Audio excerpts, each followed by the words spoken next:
without insurance, do you know the out-of-pocket cost of a complete blood count test?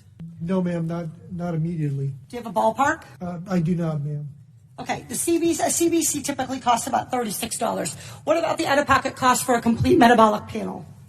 Ma'am, I'd have to pass on that as well. You have any idea? You want to take a ballpark? I would say $75. Okay, $58. Getting closer. How about flu A? Ma'am, I would take a guess at about maybe 50. 43. This is like the Price is Right. Flu B? I would probably say 44. That's good. How about the cost of an ER visit for someone identified as high severity and threat? I'm sorry, ma'am, what was the question again? How about the cost of an ER visit for somebody identified as having high severity or high threat? High severity, but ma'am, that's probably about $3,000 to $5,000. Okay, that is $1,151. This all totals up to $1,331. That's assuming they aren't kept in isolation.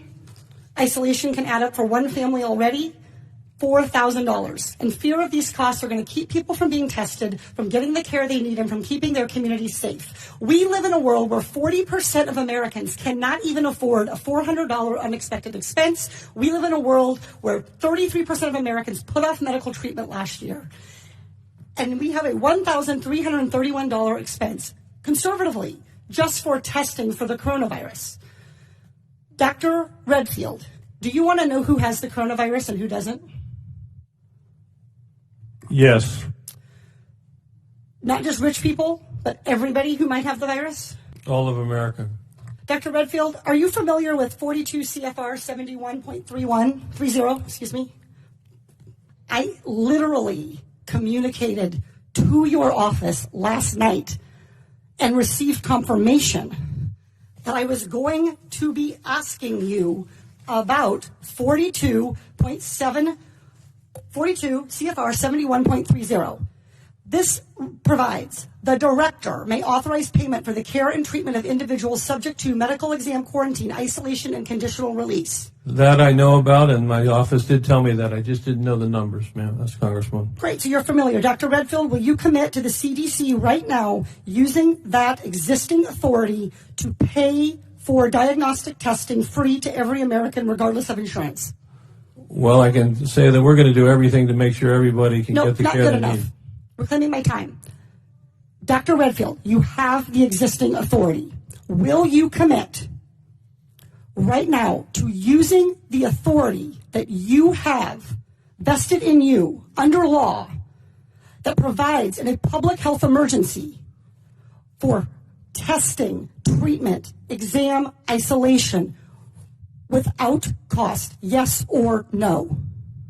What I'm going to say is I'm going to review it in detail with CDC and the department. Reclaiming my time. Dr. Redfield, respectfully, I wrote you this letter along with my colleagues, Rosa DeLauro and Lauren Underwood, Congressman Underwood and Congressman DeLauro. We wrote you this letter 1 week ago.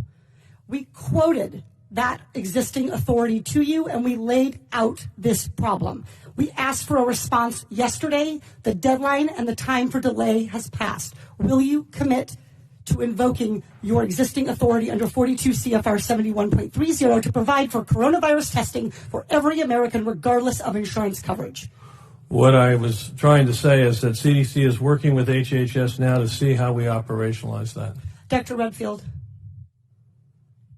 I hope that answer weighs heavily on you, because it is going to weigh very heavily on me and on every American family. Our intent is to make sure every American gets the care and treatment they need at this time of this major epidemic, and I'm currently working with HHS to see how to best operationalize it. Dr. Redfield, you don't need to do any work to operationalize. You need to make a commitment to the American people so they come in to get tested. You can operationalize the payment structure tomorrow. I think you're an excellent questioner, so my answer is yes. Excellent. Everybody in America hear that. You are eligible to go get tested for coronavirus and have that covered regardless of insurance. Please, if you believe you have the illness, follow precautions. Call first. Do everything the CDC and Dr. Fauci, God bless you, for guiding Americans in this time.